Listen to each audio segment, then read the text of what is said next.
Amém, meus irmãos. A paz do Senhor, amém? Amém. Graças a Deus. Eu quero, antes de nós entrarmos aqui na ministração da palavra, eu quero fazer uma pergunta para você. Se nessa noite você tem coragem de dizer ao Espírito Santo de Deus que você está à disposição dele aqui.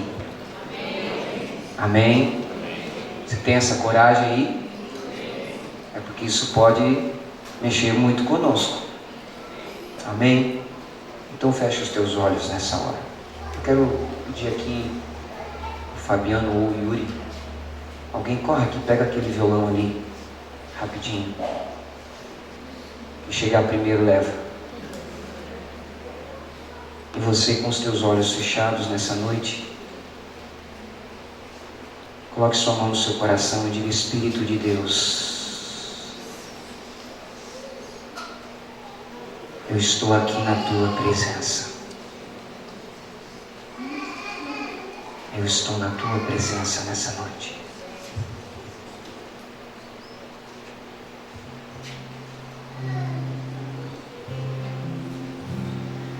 O Espírito de Deus está aqui. O que Ele está fazendo, irmãos? Operando em nossos corações, trazendo sua vida e poder, ministrando sua graça e amor. Os feridos de alma são curados, os cativos e oprimidos livres são, os enfermos e doentes são sarados, pois o Espírito de Deus está aqui.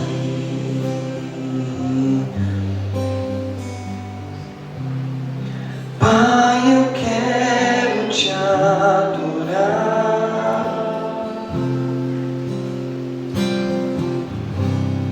em espírito, em verdade. Pai, eu quero contemplar. Pai, eu quero contemplar. Seria muito bom, Senhor, tua glória e majestade, não apenas no átrio ou no santo lugar. Eu quero te entronizar entre os querubins. Oh, leva-me à sala do trono, pelo novo e vivo caminho, pelo sangue do Cordeiro, pelo sangue de Jesus, eterno sumo sacerdote.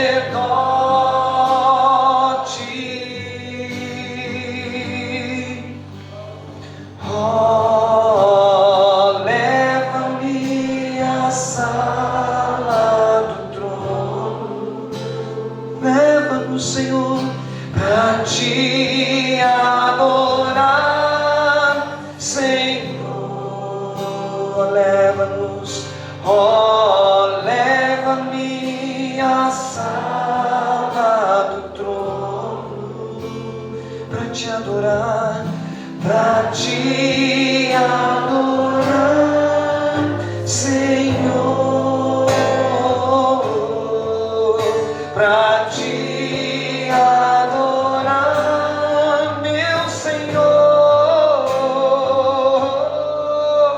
pra te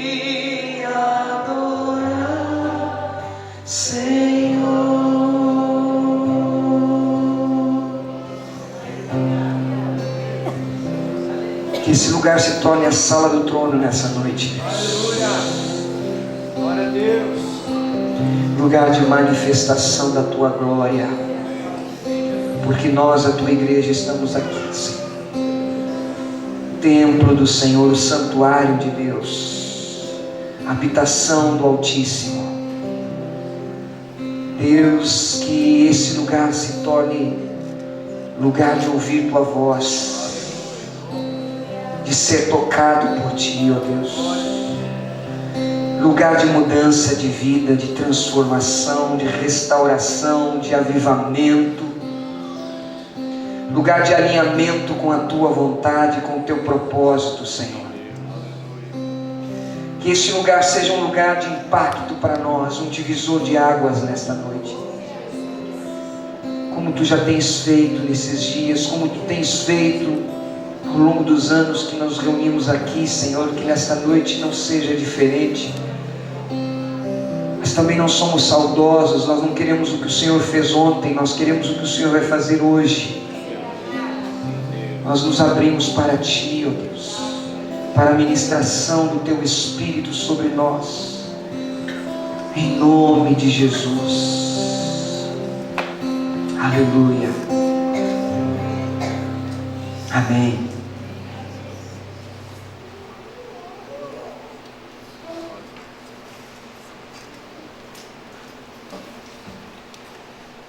Eu não sei você, mas eu, de um tempo para cá, não consigo meditar a palavra sem adorar ou orar antes. Não consigo mais. Eu não quero ler a Bíblia como mais um livro. Eu quero ouvir o Senhor. Eu sei que esse é o desejo de todos nós. Mas é diferente quando nós nos voltamos com reverência à palavra. Amém? É diferente. Efésios capítulo 2. Nós estamos meditando nesses dias. Eu não vou pregar o que já pregaram. Eu apenas quero trazer para você aquilo que Deus colocou no meu coração hoje. Me fez pensar algumas coisas. Efésios capítulo 2, verso 19 e 20, são os dois versos que nós estamos meditando nesses dias. Mas também nós vamos ler até o 22, que eu quero também falar um pouco a respeito dos outros dois versos. Mas diz assim o texto: assim vocês não são mais estrangeiros e peregrinos, mas concidadãos dos santos e membros da família de Deus, edificados sobre o fundamento dos apóstolos e profetas, sendo Ele mesmo Cristo Jesus a pedra angular. Nele todo o edifício bem ajustado cresce, para ser um santuário dedicado ao Senhor. Nele também vocês estão sendo edificados, junto com os outros, para serem morada de Deus no Espírito. Obrigado pela Tua palavra, continua falando conosco, ministrando nossos corações, em nome de Jesus. Amém. Nós estamos meditando aqui a respeito desta palavra chamada fundamento, e eu fiquei quebrando a cabeça esses últimos dias, eu confesso para vocês, sobre o que pregar sobre fundamento. Pensei em pregar sobre Mateus capítulo 7, quando fala da casa construída sobre a rocha. Pensei em pregar sobre Jesus ser o único fundamento, nós não colocarmos outro. Pensei em falar em Apocalipse capítulo 21, que o pastor leu aqui no princípio.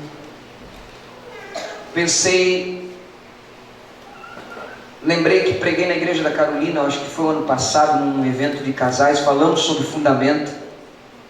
Na verdade a Fernanda falou sobre fundamento naquele dia, e eu pensei no mesmo texto, que é Apocalipse 21, Mas aí Deus inquietou meu coração nessa manhã para que meditássemos em Efésios e automaticamente visitássemos alguns textos. E eu gostaria de nessa noite falar com você a respeito exatamente desta expressão que está no versículo 20, quando diz: edificados sobre o fundamento. Mas antes, para que a gente não fique descontextualizado, eu quero só relembrar aqui rapidinho o que o pastor Júlio falou ontem, pela manhã, quando ele deu o estudo aqui a respeito desse texto. Apenas ele trouxe um panorama aqui da carta de Efésios, depois ele entrou no capítulo 2, falou a respeito desta nova realidade, né, daqueles que estão em Cristo, e ele percorreu aqui algumas coisas. Então eu só quero contextualizar você. Capítulo 2 de Efésios, ele vai falar a respeito de que agora nós estamos, nós que não éramos povo, que éramos gentios, que estávamos separados, que estávamos longe da graça, longe do Senhor, agora somos o povo de Deus, alcançamos graça, alcançamos misericórdia. E esse capítulo 2 fala da riqueza, da misericórdia de Deus, da bondade de Deus, do grande amor com que Ele nos amou, porque antes nós estávamos mortos nas nossas transgressões, mortos nos nossos pecados, mas agora, através de Cristo Jesus, por meio da sua graça, mediante a fé, nós somos alcançados, e por isso agora desfrutamos de um novo relacionamento com Deus, estamos salvos, agora fazemos parte do povo do Senhor, estamos agora fundamentados no nosso Senhor Jesus. E então, apenas para que não fique nas minhas palavras, verso 1 do capítulo 2, ele diz: e Ele lhes deu vida quando vocês estavam mortos em suas transgressões e pecados, nos quais vocês andavam no outro tempo, segundo o curso deste mundo, segundo o príncipe da potestade do ar, o espírito que agora atua nos filhos da desobediência. Entre eles também nós todos andávamos no passado segundo as inclinações da nossa carne, fazendo a vontade da carne e dos pensamentos, e éramos por natureza filhos da ira, como também os demais. Essa era a nossa circunstância, a nossa realidade. Nós estávamos perdidos, estávamos mortos nos nossos pecados, separados do nosso Deus. Andávamos assim, de acordo com o curso deste mundo, que está sendo direcionado pelo príncipe deste mundo. O príncipe desse mundo, nós sabemos quem é: Satanás. E tudo que está acontecendo aí fora não é novidade para nós. E este mundo caminha a passos largos para esta realidade. Nós vivíamos assim antes de Cristo. Nós também estávamos vivendo esta realidade igual aos filhos da desobediência. E andávamos inclinados para a nossa carne, fazíamos tudo aquilo que a nossa carne desejava que fosse feito. Se a nossa carne mandava você se vingar, você se vingava. Se a carne mandava você mentir, você mentia. Se a carne mandava você se prostituir, se prostituía. E assim era a realidade daqueles que estavam longe, no caso nós, quando estávamos longe do Senhor. Muda um pouco a realidade aqui de que ato pecaminoso, mas a realidade que, em termos de separação de Deus, não importa o pecado, não importa que tipo de prática, se estávamos vivendo independentes do Senhor, se não estávamos em Cristo, estávamos perdidos. Mas o verso 4 diz que Deus, sendo rico em misericórdia, por causa do grande amor com que nos amou, e estando nós mortos em nossas transgressões, Ele nos deu vida juntamente com Cristo, e é por isso que pela graça vocês são salvos. Amém? Nós estávamos perdidos, essa era a nossa realidade, mas aqui não por mérito nosso, não porque éramos bons, não porque éramos uma espécie de prêmio a ser conquistado por Deus, até porque não tinha muita beleza em alguém que vivia de acordo com o curso desse mundo, em alguém que estava perdido, longe do Senhor. Não tinha nada de bom em nós, mas não por causa nossa, mas pela riqueza da misericórdia e bondade do nosso Deus, é que nós fomos alcançados, não por causa nossa, mas por causa do seu grande amor, com que Ele nos amou, e juntamente com Ele nos ressuscitou, e com Ele nos fez assentar nas regiões celestiais em Cristo Jesus. E aqui é fantástico porque nós antes estávamos separados de Deus, vivendo de acordo com o curso deste mundo, mas veja, agora nós não andamos mais de acordo com o curso desse mundo, agora nós não estamos mais separados, estamos tão unidos que nós estamos assentados nas regiões celestiais com Cristo Jesus. Verso 7 diz: Deus existe para mostrar nos tempos vindouros a suprema riqueza da sua graça em bondade para conosco em Cristo Jesus. Porque pela graça vocês são salvos mediante a fé, e isto não vem de vocês, é dom de Deus, não é de obras para que ninguém se glorie, pois somos feitura dele, criados em Cristo Jesus para boas obras, as quais Deus de antemão preparou para que andássemos nelas. Graças a Deus por Cristo Jesus. E aí, a partir do verso 11, Paulo começa a falar a respeito desta diferença que havia na época da lei em relação aos gentios, ou seja, aqueles que não eram judeus e não estavam aliançados com o Senhor através da circuncisão, e aqueles que estavam aliançados através da lei. E então, agora ambos se convertem. Na verdade, nós estamos falando aqui da carta de Paulo aos Efésios, carta essa que foi escrita na partida de Paulo, na partida do apóstolo Paulo, quando ele vai deixar esses irmãos depois de algum tempo de ministério. Ali em Éfeso haviam muitos judeus que estavam dispersos, e havia também gentios que haviam se convertido ao Senhor, agora todos congregando no mesmo lugar, mas ainda tinha aquela tentação de alguns acharem que eram melhor que outros. Então os judeus achavam que eram melhores do que os gentios, e os gentios ficavam talvez questionando os judeus, porque o que eles estão pensando, eles ainda estão vivendo na lei deles, nós estamos em Cristo, e ficava esse choque entre eles. Então Paulo vem e traz através do ensino da palavra, da nova condição. Paulo está dizendo, não, na verdade hoje todos estão em Cristo, todos estão aliançados em Deus. Aqui não é uma questão de circuncisão humana, não é uma questão de lei, aqui a lei está dentro do coração, porque aquele que está em Cristo agora é nova criatura, ele foi criado através, verso 10, em Cristo Jesus para boas obras, as quais Deus de antemão preparou para que andássemos nelas. Todos estão em Cristo, têm o mesmo Espírito, foram chamados pelo mesmo Espírito, têm a mesma fé, estão voltados para o Senhor, eles não estão mais separados, mas agora têm que andar juntos. Então essa palavra de Paulo vai trazendo eles a esta realidade, e vai falando que as barreiras que antes existiam não existem mais.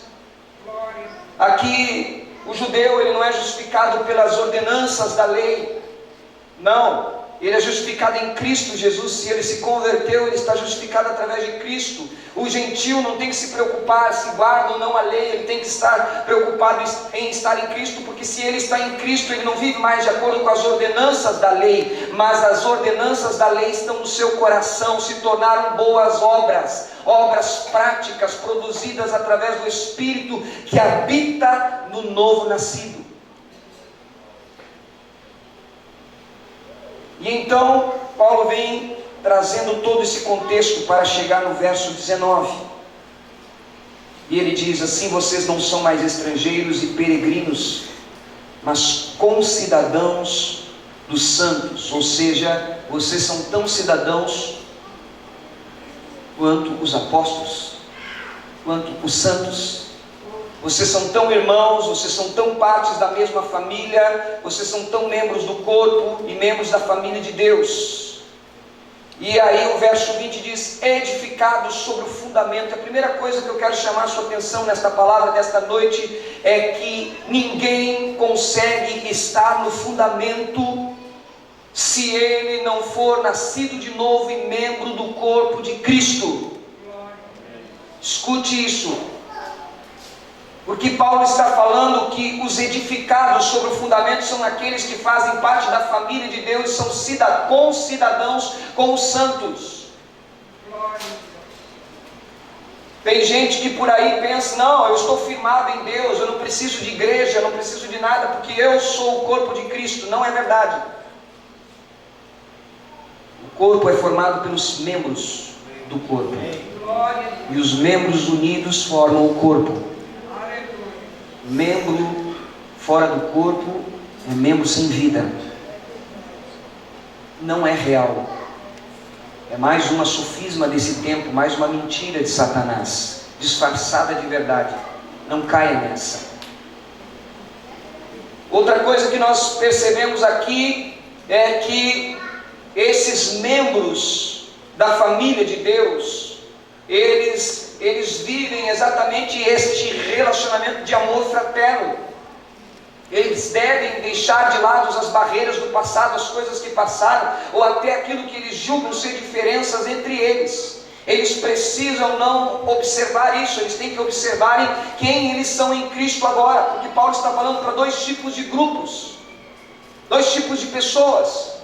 E esses dois grupos de pessoas, eles se julgam diferentes, e Paulo está unindo eles através do Evangelho, através da graça, através de Cristo. Na verdade, Paulo não os está unindo, mas Paulo está mostrando para eles que esta unidade já é real, porque eles estão crendo no mesmo Cristo, no mesmo Filho de Deus, na mesma graça. Por isso eu quero que você nessa noite vire para quem está ao seu lado e diga: meu irmão, nós somos um em Cristo Jesus. Não importa se você é do Prado, da Carolina, do Arno, da Sede, de Uruguaiana, me ajuda aí, pastor Ronaldo, da Tabatinga, não importa. Se você está nos visitando nessa noite, mas você está em Cristo, nós temos que ter esse entendimento. Fazemos parte de uma grande família, a família de Deus. Pastor, mas eu não gosto de igreja, porque igreja tem problema, família tem problema. Pois é, tem, é verdade. Se você observar as igrejas do Novo Testamento, você vai ver que muitas delas estavam bem complicadas. As famílias não estavam andando muito bem. De vez em quando as palavras eram duras, de vez em quando as palavras eram mais firmes. Mas por outro lado, a oração de Jesus continua a mesma: que eles sejam um para que o mundo veja. Essa foi a oração de Jesus. E agora sim, famílias de Deus, família de Deus, concidadãos dos santos. Agora que nós estamos vivendo esta realidade, então o verso 20 diz: edificados sobre o fundamento dos apóstolos e profetas, sendo Ele mesmo, Cristo Jesus, a pedra angular. Interessante que quando Paulo vai falar sobre fundamento, nós logo pensamos naquilo que já foi falado nessa manhã aqui pelo pastor Miguel, que deu uma aula de engenharia, não sei se ele está por aqui, né? De engenharia, de construção, né? Falou a respeito dos alicerces, falou a respeito da obra. Nós logo nos voltamos para o fundamento, pensando exatamente em uma obra, e não está errado, porque o sentido é exatamente esse. O sentido é exatamente este. O entendimento que nós temos que trazer luz sobre a nossa mente é esta: é como se estivéssemos realmente construídos com uma profundidade, um fundamento muito forte, algo que tem que ser tão forte que nos mantenha em pé, que nos sustente em qualquer circunstância ou adversidade. Então, nós precisamos disso. Mas que fundamento é esse, se tratando dos apóstolos e dos profetas? É Cristo Jesus. Cristo Jesus é o fundamento dos apóstolos. Cristo Jesus é o fundamento da igreja. Aleluia. Cristo Jesus é o fundamento da declaração de fé dos apóstolos. Abra sua Bíblia em Mateus capítulo 16, verso 13. Hoje você vai ficar com a Bíblia na mão aí, ou o celular, né? Mas o celular na Bíblia, irmão. Senão eu vou pedir para o pastor Ronaldo fazer aquela oração que ele fez sábado aqui. Né, pastor? Está valendo ainda aquele efeito da oração, né? Tá? Está de pé em nome de Jesus? Então tá. Mateus capítulo 16, verso 13 diz: indo Jesus para a região de Cesareia de Filipe, perguntou a seus discípulos: quem os outros dizem que é o Filho do Homem? E eles responderam, uns dizem que é João Batista, e outros dizem que é Elias, e outros dizem que é Jeremias, ou um dos profetas. Ao que Jesus perguntou, e vocês, quem dizem que eu sou? Respondendo Simão Pedro, disse, o Senhor é o Cristo, o Filho do Deus vivo. Então Jesus lhe afirmou, bem-aventurado é você, Simão Bar-Jonas, porque não foi carne e sangue que revelaram isso a você, mas meu Pai que está nos céus. Também eu lhe digo que você é Pedro, e sobre esta pedra edificarei a minha igreja, e as portas do inferno não prevalecerão contra ela. Primeira coisa tremenda nesse texto é que quando Pedro faz esta declaração e diz, tu és o Cristo, o Filho do Deus vivo,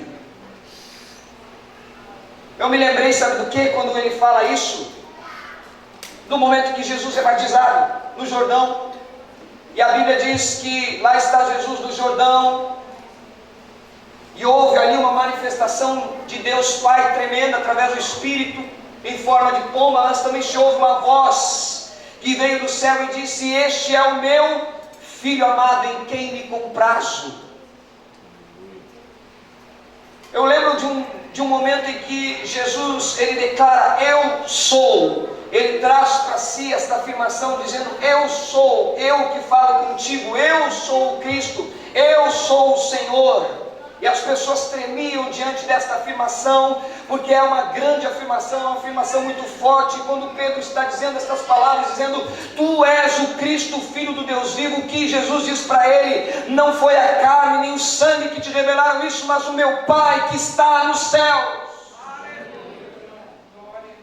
Esta declaração é a declaração que logo se torna a declaração de fé para a igreja, é onde os apóstolos firmam a sua convicção. Nós não estamos falando de um homem, um mestre, um rabino, ou algum líder religioso que anda no nosso meio, mas alguém que está entre nós, mas nós estamos falando daquele que é o Cristo, o Filho do Deus vivo, a raiz de Davi, o leão da tribo de Judá, o Messias. É um tempo de visitação, é um tempo da graça, Ele está no nosso meio.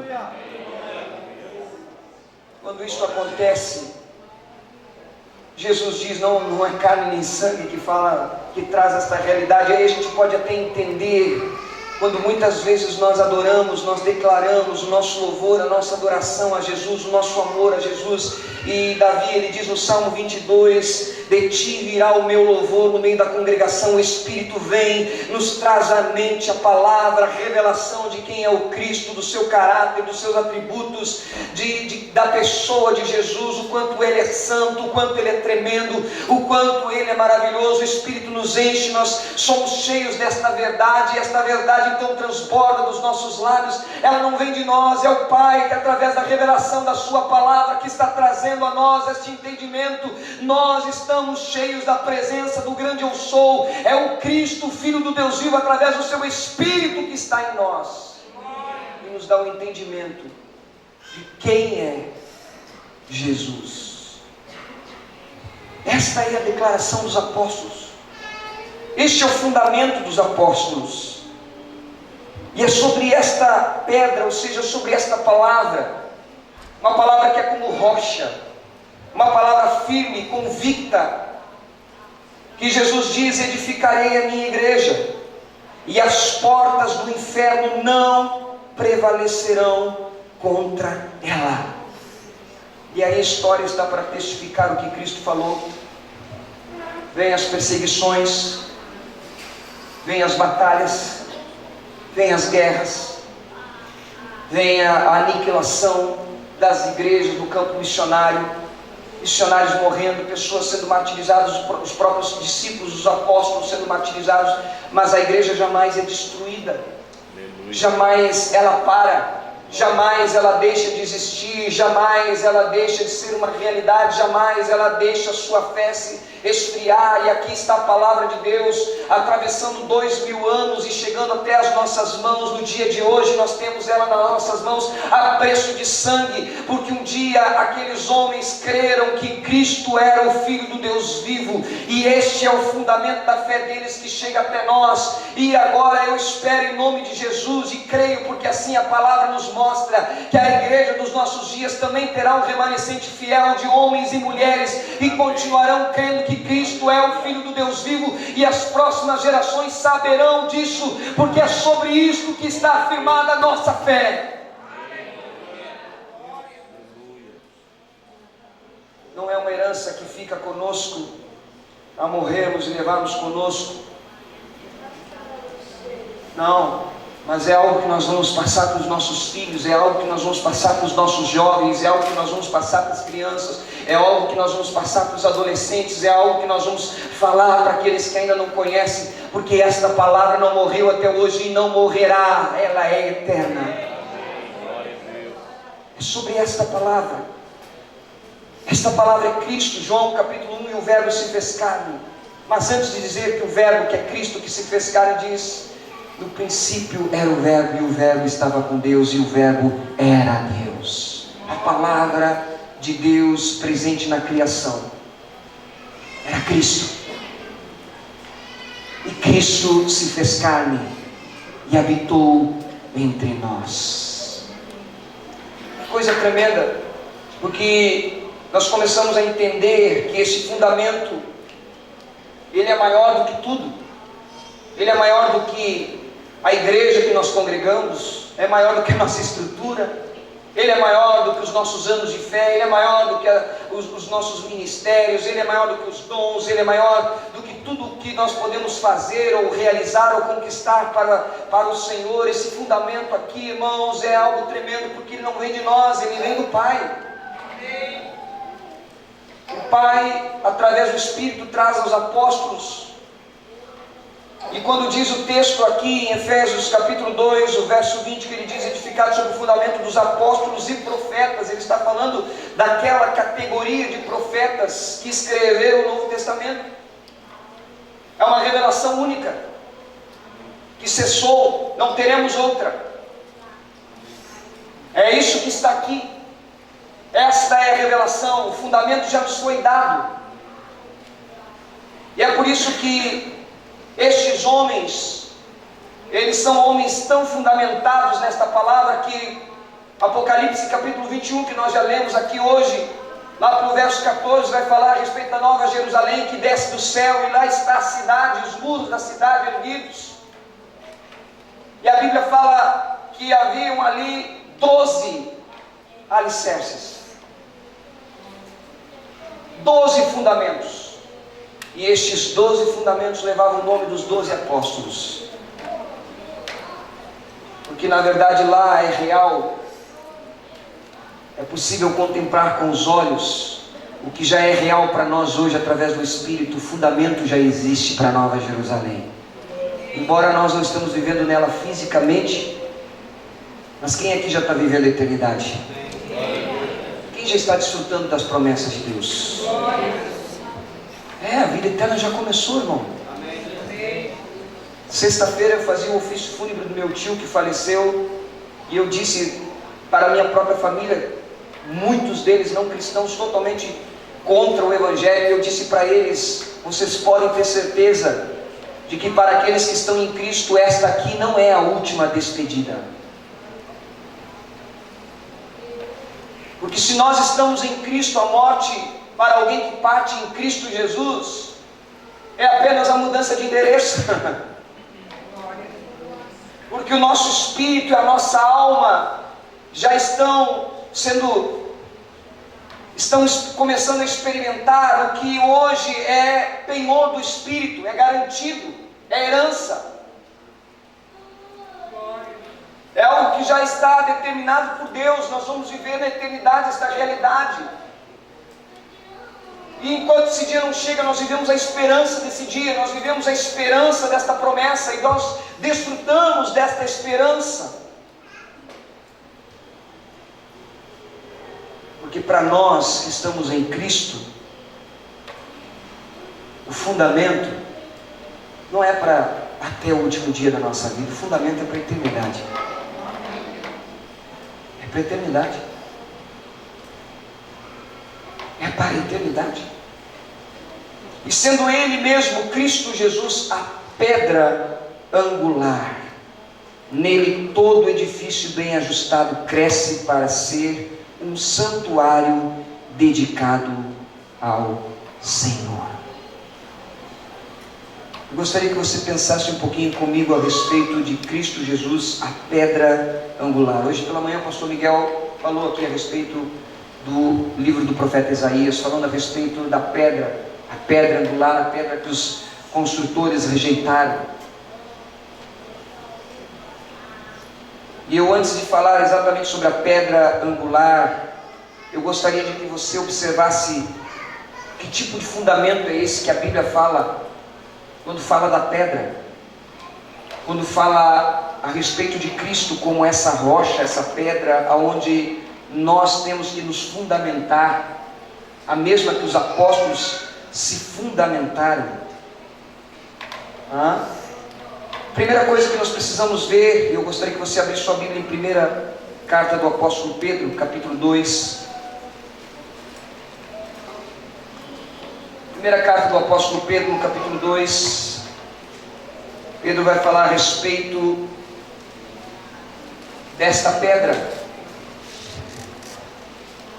E ele diz assim, vamos ler a partir do verso 4, ele diz: chegando-se a ele a pedra que vive, rejeitada sim pelos homens, mas para com Deus eleita e preciosa. Também vocês, como pedras que vivem, são edificados casa espiritual, para serem sacerdócio santo, a fim de oferecerem sacrifícios espirituais agradáveis a Deus, por meio de Cristo Jesus. Pois isso está na Escritura: eis que põe em Sião uma pedra angular, eleita e preciosa, e quem nela crer não será envergonhado. Portanto, para vocês, os que creem, esta pedra é preciosa, mas para os descrentes, a pedra que os construtores rejeitaram, essa veio a ser a pedra angular, pedra de tropeço e rocha de ofensa. São estes os que tropeçam na palavra, sendo desobedientes para o que também foram destinados. Perceba que a pedra aqui, ela é chamada por alguns nomes ou algumas características diferenciadas. Primeiro, o verso 4 diz: chegando-se a ele a pedra que vive. Porque é interessante que, ao mesmo tempo em que Cristo, ele diz que sobre esta pedra, esta rocha, que é a declaração de quem ele é, e ele é a rocha. Amém? Você crê nisso? Sobre essa declaração, sobre essa palavra, Cristo, ele está dizendo: é esta palavra o firme fundamento, é o lugar onde vocês devem edificar a fé de vocês, é aqui que está esta palavra firme, vocês não podem abrir mão disso. Talvez para algumas religiões pagãs, ou talvez para alguns místicos, talvez para alguma coisa, isso parece ser um fundamentalismo religioso, uma pedra, uma declaração imutável. Você não pode mudar, você não pode pensar diferente, você não pode. Esses são os conceitos do nosso dia a dia. Mas quando Cristo está falando disso, ele não está falando de uma pedra no sentido de algo temporal, algo passageiro, mas ele está falando de uma pedra que vive. É uma pedra viva, é uma pedra que tem vida antes da fundação do mundo, é uma pedra que tem vida durante a criação do mundo, é uma palavra que tem vida durante todo o Antigo Testamento, é uma palavra que tem vida no Novo Testamento, é uma palavra que tem vida na vida dos apóstolos, é uma palavra que tem que ter vida na vida da igreja, e é uma palavra que vai permanecer na eternidade. Cristo é vivo. É uma palavra viva, é palavra de vida. Ele não está dizendo: olha, eu sou como rocha, ou eu sou uma rocha. E aí talvez algum meio místico, pense: é por isso que eu posso então fazer um Jesusinho de pedra, colocar nele uma roupinha de Jesus. Não é pedra morta, é pedra viva. Não é pedra feita pelas mãos dos homens, é pedra viva, é espírito e vida. Ele vive, ele é real. Esta declaração de fé, ela não é uma declaração de fé de um chavão de palavras, de uma força de expressão, um pensamento, mas ela é a declaração viva de que um Cristo vivo é aquele que morreu na cruz e nós estamos firmados nele. Nós estamos voltados para ele. Esta pedra foi rejeitada pelos homens. Quem eram os homens que rejeitaram a pedra? Os construtores, aqueles que eram especialistas, aqueles que estavam prontos para levantar tabernáculo para Deus. Está falando de Israel, está falando do povo que rejeitou o Messias, aqueles que eram os especialistas da religião, os especialistas da fé, aqueles que estavam totalmente voltados para a fé. Esses aí eram aqueles que olharam e disseram: não está de acordo com a pedra que nós procuramos, que nós estamos buscando para o nosso Messias. Não é este o homem que nós vamos declarar: tu és o Messias, o Cristo, o Filho do Deus vivo. Não, esse Jesus não, esse daí ele veio de Nazaré. Pode vir alguma coisa boa de Nazaré, pode vir alguma coisa boa da Galileia. Não, esse aí não. Eles rejeitaram. Mas olha como é terrível quando nós rejeitamos alguma coisa que vem de Deus. Porque Pedro diz: os construtores rejeitaram, mas para Deus esta pedra eleita e preciosa. Aí eu lembro das palavras de Deus: este é o meu Filho amado em quem eu tenho prazer.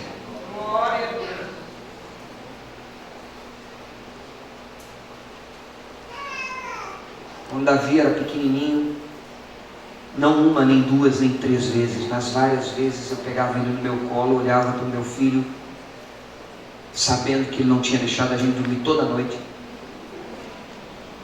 sabendo o quanto a gente gastou com o médico, um plano de saúde, sabendo das lutas, das batalhas que nós tínhamos, sabendo das muitas choradeiras do Davi, tipo uma que ele chorou de domingo de noite depois do culto até quarta-feira às 5 horas da tarde, ininterruptamente, com dor. Mas eu tinha prazer de pegar o meu filho no colo,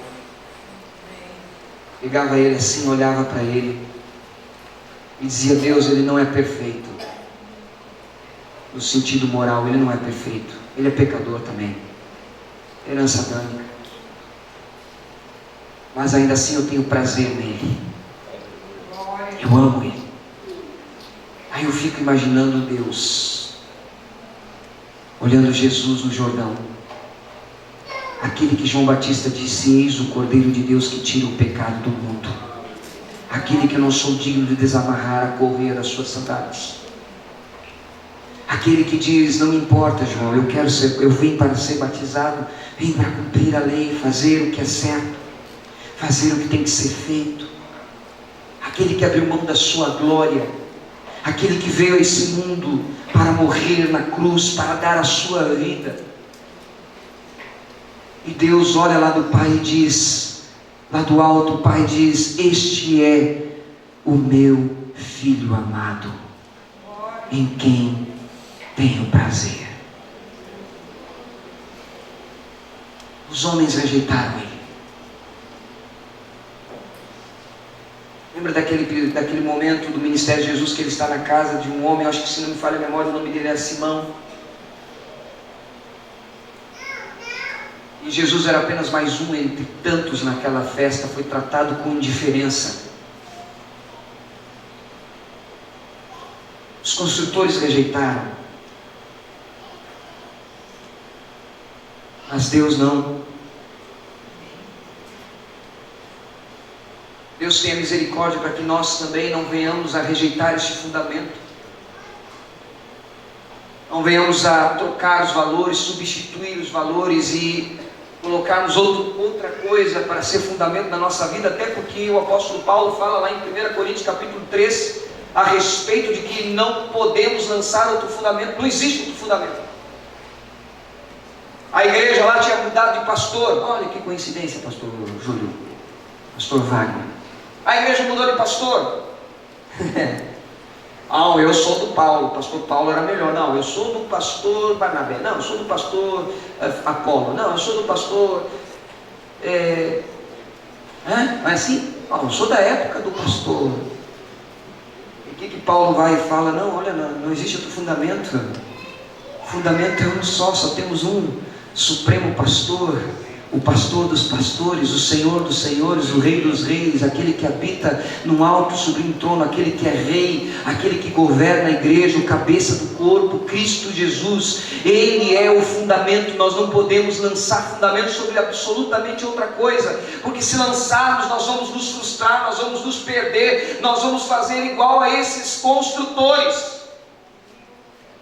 Agora, quando nós temos clareza disso na nossa mente, não importa quem está ali ministrando a palavra, ministrando louvor, quem está ali pregando, pagando preço, conduzindo, liderando, ministrando, não importa o que nós estamos enfrentando, não importa as adversidades que estão à nossa volta, mas a nossa mente está muito clara: o meu fundamento é Cristo. Amém. Glória a Deus.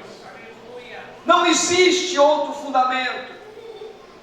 E este fundamento é tremendo, é maravilhoso, ele traz prazer ao Pai. Este é o fundamento que alegra o coração de Deus. Este é o fundamento que é precioso para Deus.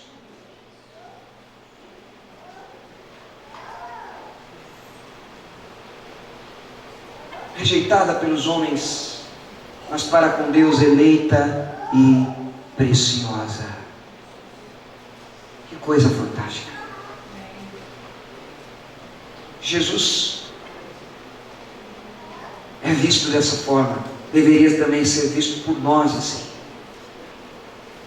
Ele diz também: vocês, como pedras que vivem, são edificados casa espiritual para serem sacerdócio santo. Aí Pedro diz: vocês também são pedras vivas, que estão sendo lançadas, estão sendo erguidas sobre o fundamento que é a pedra viva, que é Cristo.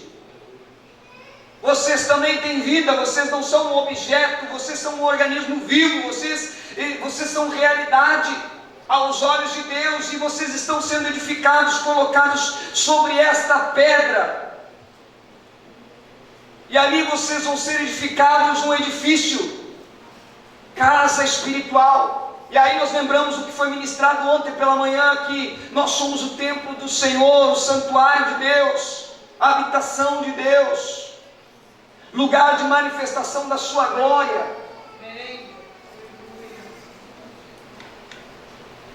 Já pensou, irmãos?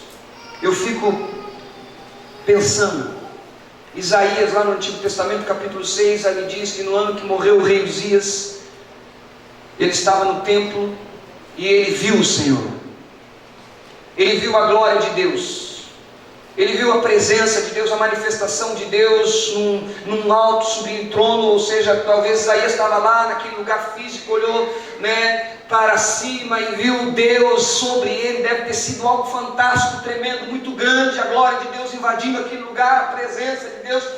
Que coisa maravilhosa deve ter sido a visão desse homem. E ele diz que as orlas das vestes daquele que estava sentado sobre o trono enchia o templo onde ele estava, o lugar físico. Tamanha era a grandeza, tamanha era a soberania, tamanha era a proporção daquela experiência.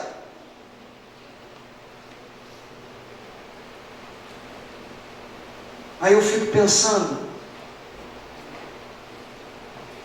vem a palavra de Deus para nós no Novo Testamento e diz: nós somos pedras vivas, estamos sendo edificados um edifício para Deus, santuário para o Senhor, lugar de habitação e manifestação da glória de Deus. Se num lugar físico morto, sem vida, A glória de Deus encheu aquele lugar de uma maneira tremenda. O que Deus pode fazer na vida daqueles que são pedras vivas. Aleluia.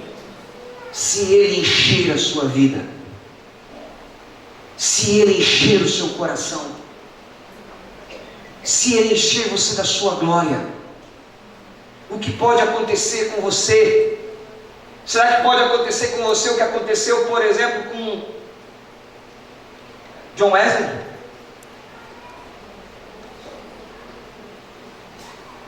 Será que pode acontecer com você o que aconteceu com um menino chamado Billy, que vai visitar a casa de Wesley? Ele se ajoelha naquela casa, naquele lugar onde estão os móveis de Wesley, próximo do lugar de oração de Wesley. Ele faz aquela oração e diz: Deus, faz de novo. E ele vai e se torna o maior evangelista do século 21.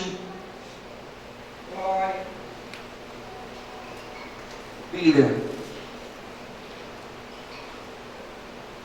O que poderia acontecer conosco se a glória de Deus invadisse o nosso coração nesta noite? O que Deus poderia fazer neste lugar se a glória de Deus enchesse os nossos corações? Porque somos pedras vivas. Estamos lançados sobre o fundamento. Estamos sobre a rocha. Esta rocha é inabalável. Ela não vai se abalar. Vem a pandemia que vier, o inferno que vier.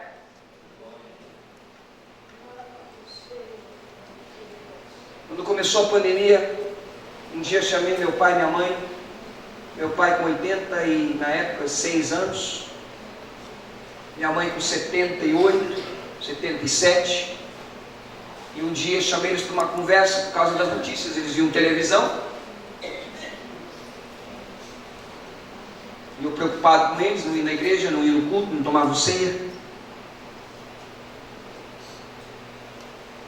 Eu sou pastor e sou filho. E sou filho e sou pastor. E um dia chamei eles e conversei: pai, mãe, eu não sei o que vocês estão pensando a respeito de tudo que está acontecendo, mas eu vou dizer uma coisa para vocês. Já morreram alguns amigos meus, pessoas novas, citei os nomes para eles, pessoas que tocavam com a gente no louvor. Morreu pastor. E eu disse para eles: pai, mãe, eu não sei o que vocês estão pensando, o que está acontecendo, o que vocês estão vendo desses dias, mas eu quero dizer para vocês algo bem simples que a Bíblia diz: quer morrais, tá certo? Morrais? Vivais, somos do Senhor. Aconteça o que acontecer, nós somos do Senhor. Se eu for antes, ou vocês forem antes, nós somos do Senhor. Amém. Não estão livres de perder o filho, mas também não estão livres da promessa. A promessa é real. Amém. Nós somos do Senhor. Graças a Deus. Aleluia. A nossa vida é de Deus. Nós estamos do Senhor. Nós estamos ligados nele. Nós estamos voltados para Ele.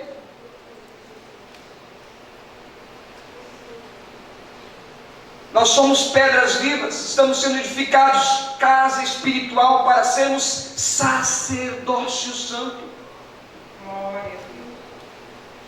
Fiquei pensando nisso, que quando nós pensamos no sacerdócio do Antigo Testamento, nós sabemos que os sacerdotes mesmos, eles não entravam no Santo dos Santos, só entravam no Santo dos Santos uma vez por ano, o sumo sacerdote.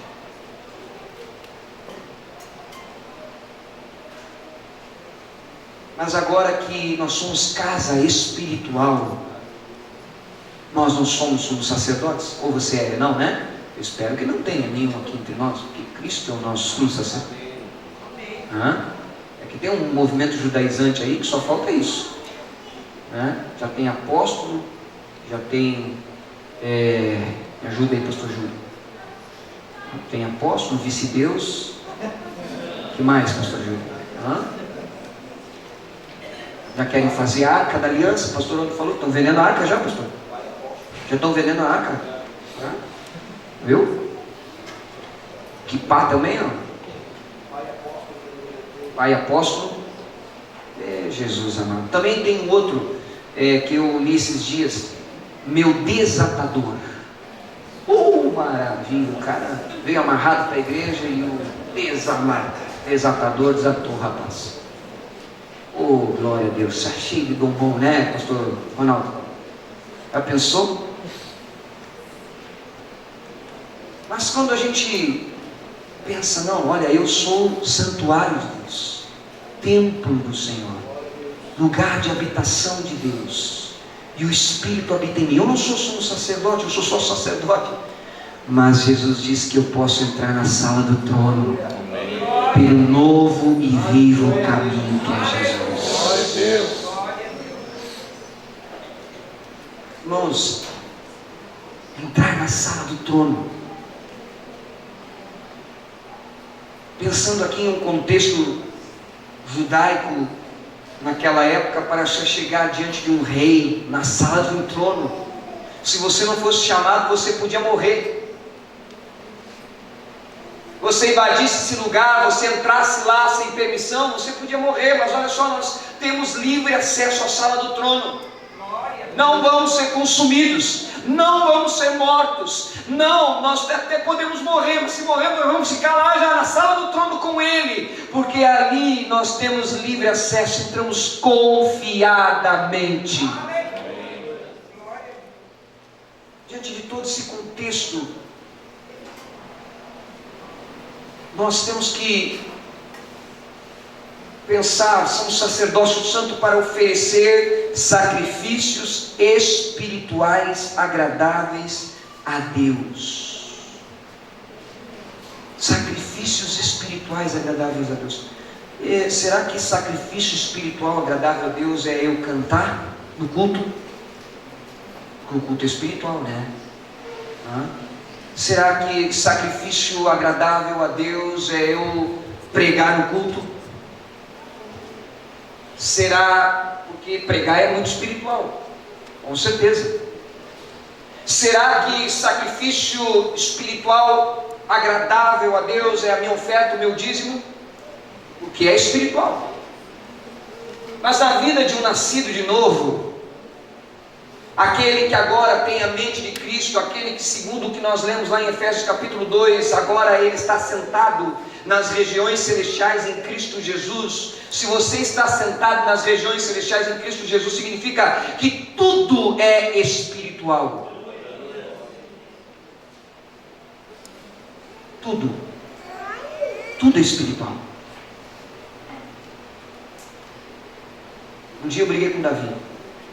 Fernanda é testemunha. Fiquei muito bravo com Davi, ele me tirou do sério. Confesso o meu pecado. Dei uma palmada pentecostal. Ele chorou. E na mesma hora que eu dei aquela palmada, me caiu um peso no coração. Parece que o Espírito Santo chegou no meu ouvido e disse assim: você pecou. Pastor Júlio, eu me senti Davi, tu és o homem.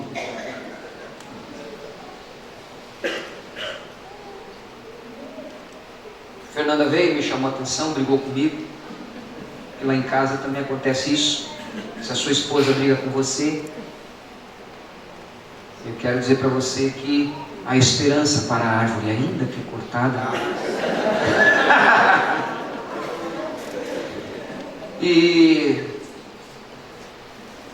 Mas eu pequei. Fernanda brigou, não almocei aquele dia. Entrei aqui no quarto, dobrei os meus joelhos na beira da cama, e o Espírito de Deus falou comigo.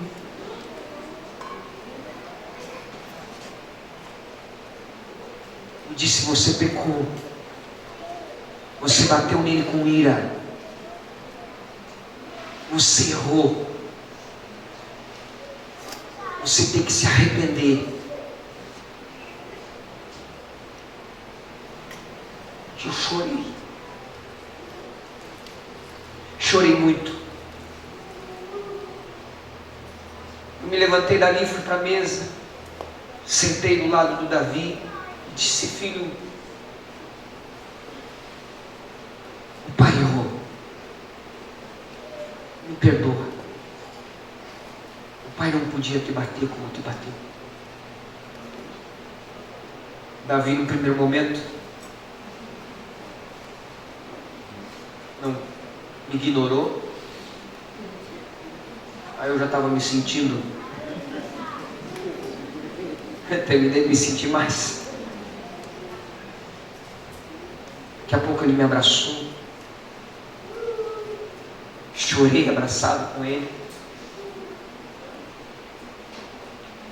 Levantei dali e o Espírito falou comigo: o problema não foi o Davi, o problema foi a tua ira. Você precisa se arrepender da ira. Eu levei dias só lendo na Bíblia textos de ira. Só. Lendo e confrontando o meu pecado. Lendo e confrontando o meu pecado. Lendo e confrontando o meu pecado. E aquele dia foi o Davi. Mas eu poderia brigar com alguém. Eu poderia brigar com minha esposa. Eu poderia brigar com alguém na igreja. Eu poderia brigar com os meus pais. Eu poderia. Que contamina no homem não é o que entra, mas é o que sai dele. Se meu coração estava cheio de ira, se meu coração não estava produzindo sacrifícios espirituais agradáveis a Deus,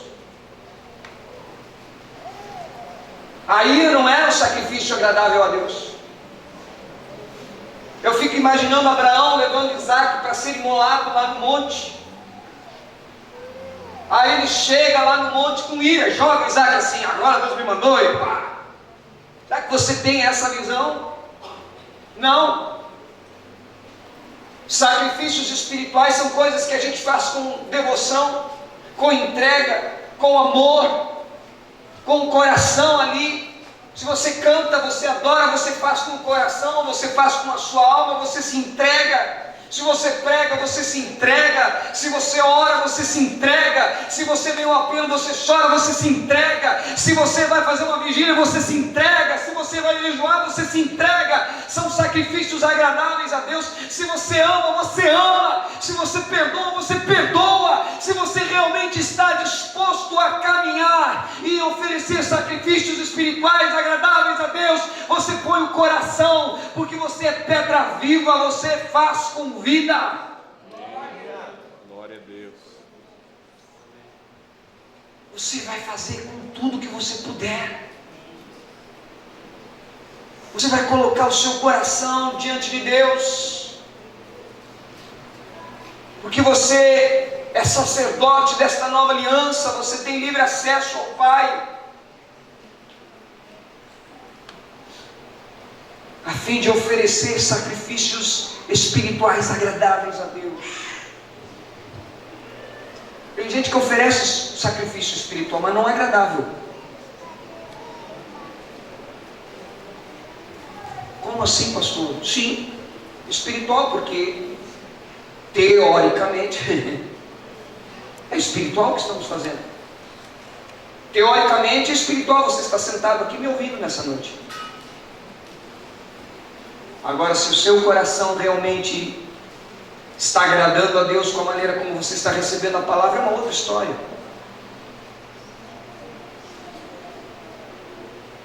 Está vendo como é a coisa? É muito tênue.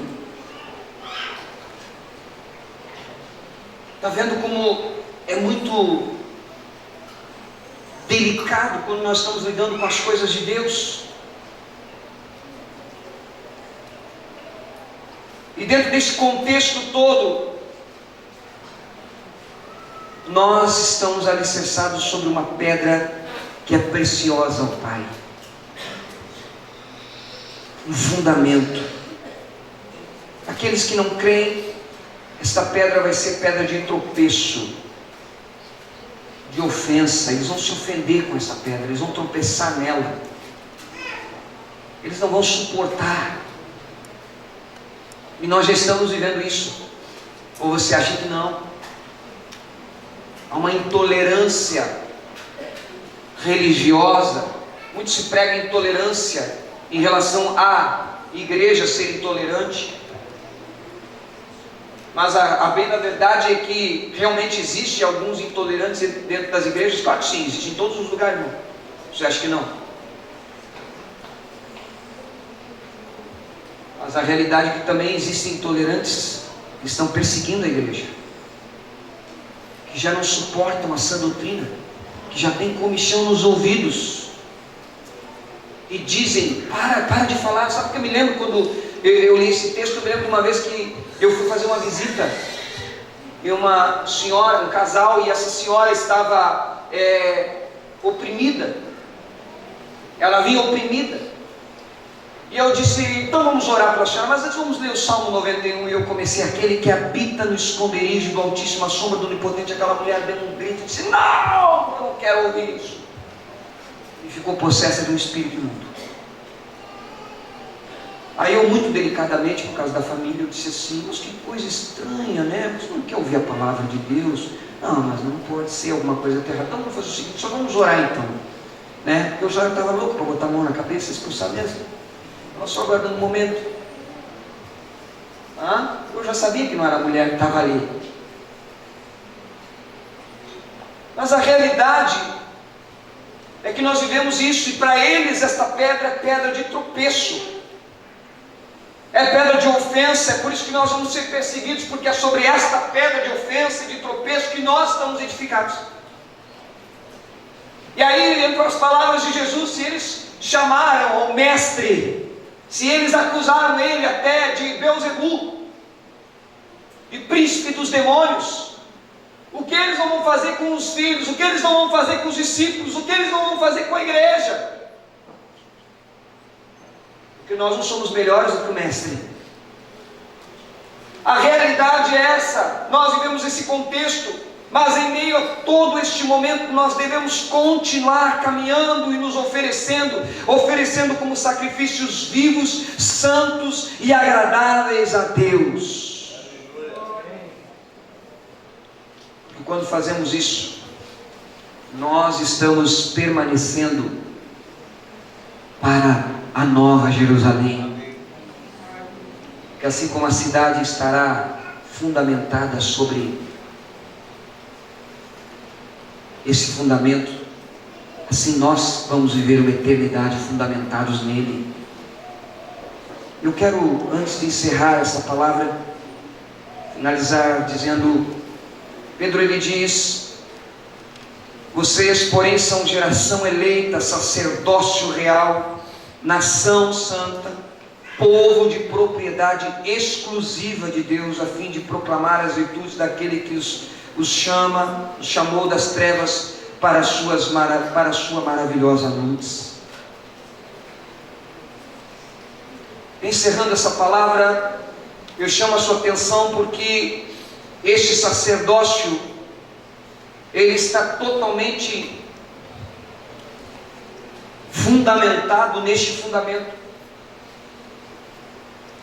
Tem muita gente aí querendo ser geração eleita, sacerdócio real, nação santa, sem ser santo. Quer ser geração eleita, mas não quer estar firmado na pedra que foi eleita. Quer ser povo escolhido, mas não quer estar sentado nas regiões celestiais e ser agora povo de Deus. Quer ser o povo que era antes, como se fosse possível viver o que era com o que é. Isso não é uma realidade, e aí as coisas começam a acontecer de uma forma diferente. Aí pode acontecer conosco, da pedra que é preciosa ao Pai, eleita, ser pedra de tropeço para nós. Porque 1 Coríntios capítulo 3, o apóstolo Paulo fala que todas as obras que forem realizadas serão colocadas à prova pelo fogo no dia do Senhor. Aí podemos descobrir tarde demais que a pedra se tornou pedra de tropeço para nós, porque nós não nos arrependemos, porque nós não nos voltamos. Então, se nós realmente queremos ser geração eleita, sacerdócio real, nação santa, nós precisamos estar no fundamento. Mas quando eu digo estar no fundamento, preste atenção. Estar fundamentado não significa. Essa aqui foi a frase que Deus colocou na minha mente nessa tarde. Estar fundamentado não significa professar a doutrina com os lábios e professar diferente com a vida.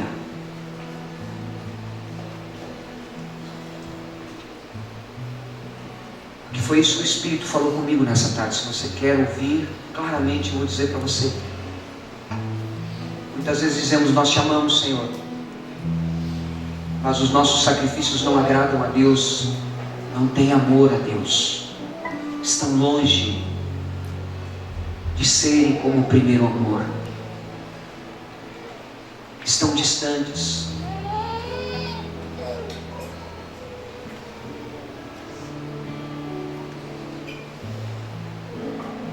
A realidade é que o fundamento não mudou, continua sendo Cristo. E Cristo é perfeito, Ele é santo,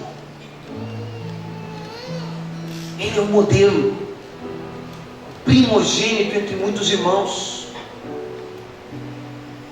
Efésios no capítulo 2, o apóstolo Paulo diz que agora nós somos feitura dele, criados em Cristo Jesus para boas obras, as quais Deus de antemão preparou para que andássemos nelas. Se realmente nós somos feitura dele, se realmente nós somos dele, se realmente estamos fundamentados nele, se realmente nós amamos a ele, nossas obras não podem ser diferentes daquilo que nós somos. Não podem. Escute. Não podem. Não podem.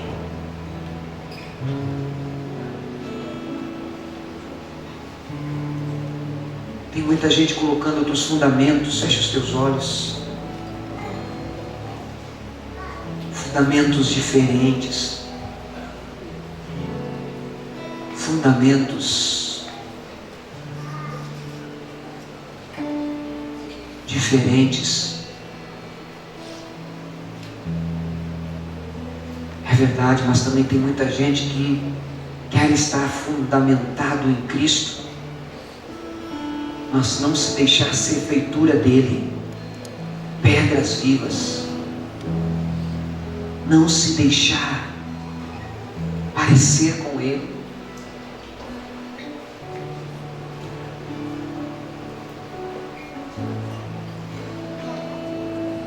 Um dia uma pessoa me procurou na igreja e disse assim: pastor, eu não nasci de novo. Perguntei por quê. Ele deu os motivos. Eu disse assim: como que você chegou nessa conclusão? Porque eu ouvi a pregação, eu ouvi a ministração da palavra, eu orei, e Deus me mostrou que eu preciso me arrepender e mudar nessa área.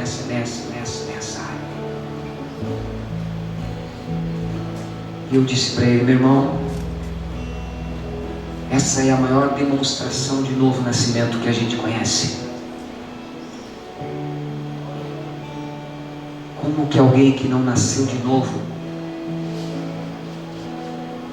vai perceber, reconhecer o seu pecado e mudar? Sabe quem não nasce de novo? Aquele que não se importa do jeito que está, aquele que continua vivendo a mesma vida do mesmo jeito, aquele que tanto fez como tanto faz. Tá bom assim dá, assim eu chego lá, assim eu sou um bom crente. Esse não pode dizer: estou fundamentado na pedra que é preciosa, a pedra eleita, escolhida do Pai. Agora, aquele que diz: olha, eu estou fundamentado numa pedra tão preciosa e eu não sou digno de estar nela. Eu preciso ser aperfeiçoado, trabalhado. Eu preciso mudar. Eu preciso me arrepender. Eu preciso pedir perdão. Esse entendeu em que lugar ele está colocando os pés, sobre que rocha ele está.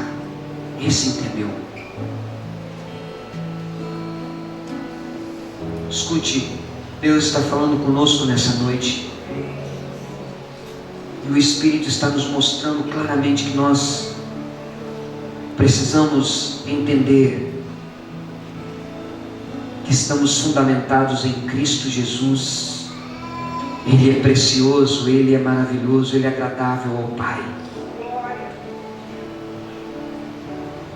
Ele é tão agradável que Deus o exaltou sobremaneira, que lhe deu um nome que é sobre todo nome, diante do qual todo joelho se dobrará, toda língua confessará o nome de Cristo Jesus. Ele é invisível, mas Ele é real. Ele é Deus. Ele está à destra de Deus Pai. Ele é o Cordeiro de Deus. Digno é o Cordeiro de Deus, que foi morto e com seu sangue comprou para Deus todos aqueles que procedem de povos, tribos, línguas e nações. É sobre este fundamento que nós estamos, e nós não podemos viver e ser pedras vivas diferentes deste fundamento. Se estamos sendo, e nesta noite o Espírito está falando conosco que precisamos nos arrepender e mudar. Se estamos diferentes deste fundamento, se não estamos sendo sacerdotes que oferecem sacrifícios espirituais que agradem a Deus, então é tempo de nós nos arrependermos e pedirmos perdão, porque hoje Ele é a nossa pedra angular, que está no alto, elevado acima. É para Ele que nós estamos olhando. Ele é o nosso referencial. Amanhã Ele pode ser pedra de tropeço, juízo, mas para nós Ele é pedra angular. É para Ele que nós temos que olhar. E é por isso que nesta noite eu desafio você em nome de Jesus. Pastor, mas como eu faço isso? Bem simples. A Bíblia diz: confesse o seu pecado para que você alcance misericórdia. E Ele é fiel e justo para perdoar os pecados.